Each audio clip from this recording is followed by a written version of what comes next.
kitaabki ilaahay baa qoran oo yaale dastuur maxaa looga baahan yahay oo maxaa loogu hayaa dastuurka Soomaalida ma la dhaho kitaabka Quraanka ale ma la dhaho dastuurka waxa loo leeyahay kitaabka Quraanka ah mabaadi guud uu sheegaa laakiin tafaasiisha yawmiga maalmaha waxa la sameeynayo oo faahfaahsan ma sheegayo oo waxa la yiri wa amruhum shura baynahum muslimiintu arintooda way ka tashanayaan aayadu saasay tiri laakiin habkii loo tashan lahaa aayadu ma sheegin maxaa la sameeynaa marka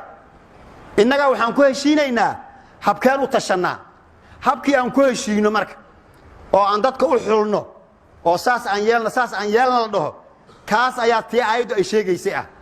dadka qaar si kala laga yaabay inuu fahmaan wuxuu ku leeyahay kitaabka Quraanka wax kasta uu ku yaalaa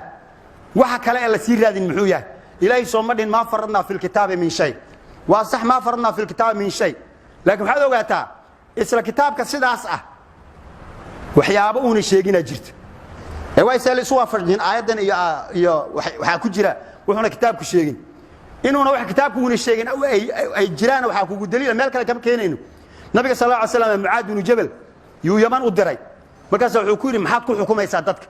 markaas wuxuu yiri fa bi kitaabillahi kitaabki ilaahay baan ku xukumaaya markaas waxa lagu yiri fa in lam tajid hadaadan ka helin ka waran soo wax laga waayay karmaa rasuulka wuxuu leeyahay muaadow hadaad arintan aad sheegayso fa in lam tajid kitaabka hadaad ka weydo wuxuu yiri fa bi sunnati rasuulillah rasuulka sunnadiisa hadana ka raadinaya markaas hadana waxa lagu yiri fa in lam tajid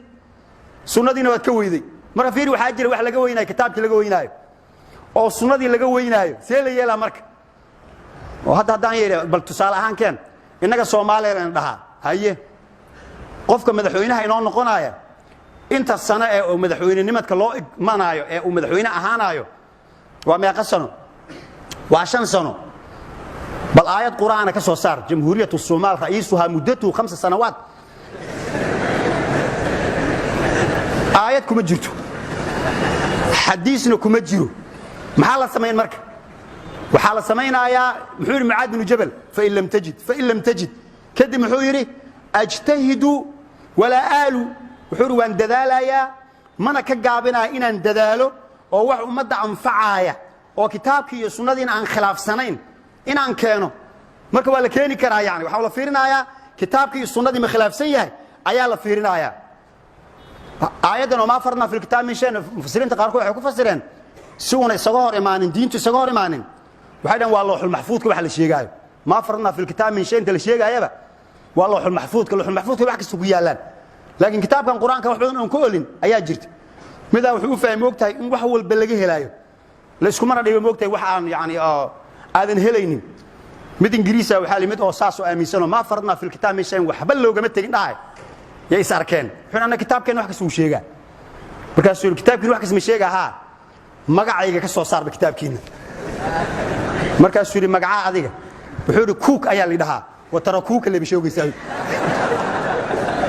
wa tarakuuka cook ma sheegaysa magaci ninka ingiriisiga oo meesha ka soo saaray oo tarakuuka ah marka meesha waxa la rabaa yaani in la fahmo ma farna fil kitaab shay waxa loo jeedaa waa looxul mahfuudka wax ka soo sheega laakiin kitaabkeena quraanka fa in lam tajid ayaa ku jirta taas waa mid kale waxay tahay kitaabadan inoo qoran ee fiqiga ah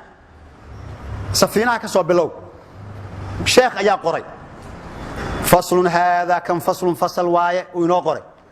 nawaaqidul wudu'i faraa'idul wudu'i mubtilatu salati wuu qoray minhaajka sheekha qoray wuu sharxay waa wax la qoray ogaada laakiin waxa laga soo istinbaaday oo laga soo bixiyay kitaabku wuxuu inoo ogol yahay marka wixii aan xalaal iyo xaraan ahayn wada midalan khamradu waa xaraan ribadu waa xaraan zinadu waa xaraan hadii dastuur la sameeyay inta la dhahoyado adduunka maanta gaalaha haysatee bangiyada ribay ku shaqeeyaan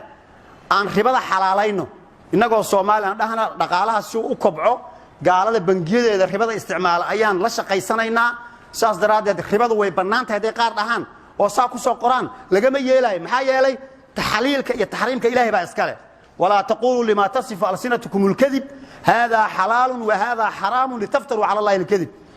لكن كورم هدان دجسنا قانون كلا يلاهدو قانون توظيف العمل شقادة دتك سيدا الله سيو حيالي مثلا وزارة ماشي عنا يتعالى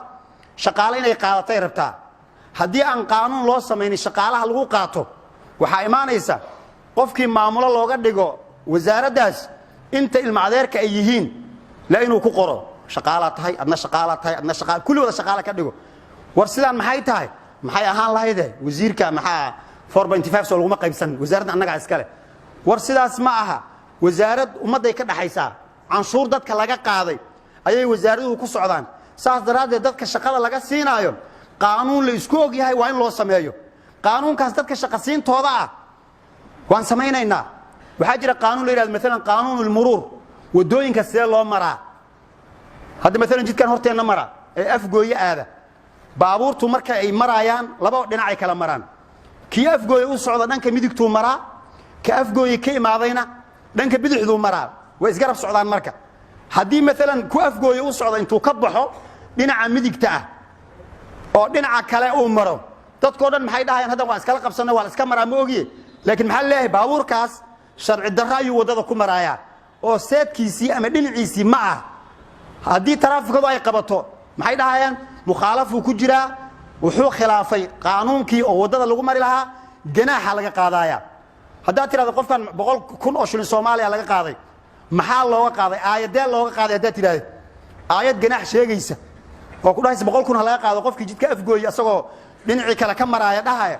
ma helaysid xadiisna ma helaysid laakiin haddaan saa loo nidaaminin shilalka baabuurta iyo isku dhacaya badanaya saas daraadeed wixii macnaha dadku ay waxooda ku nidaamsanayaan nabigu wuxuu yiri antum a'lamu bi umuri dunyaakum adduunyada nisaa u dhaqanaysan idinka taqaanaan laakiin waxaan la ogolayn wax shariicada khilaafsan hadda ay dastuurka waxa lagu qoray oo ilaa hadaba ku taala ay qaanuun yukhalifu shariica al-islaamiyya yu'tabaru baatilan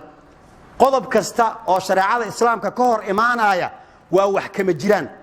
shariicada islaamka muslimaan nahay wax kale oo anfacaya ma jiro ittabi'u ma unzila ilaykum min rabbikum wala tattabi'u min dunihi awliya qalilan ma tadhakkarun wuxuu ilaahay soo dejiyay raaca wuxuu ilaahay soo dejiyay wixii sidaas loo sheego oo xalaal iyo xaaraan iyo ku saabsan waa sidaas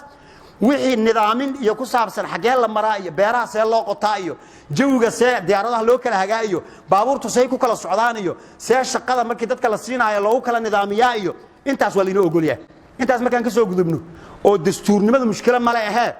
waxa lagu qoray in baa la fiirinaya ay noqoto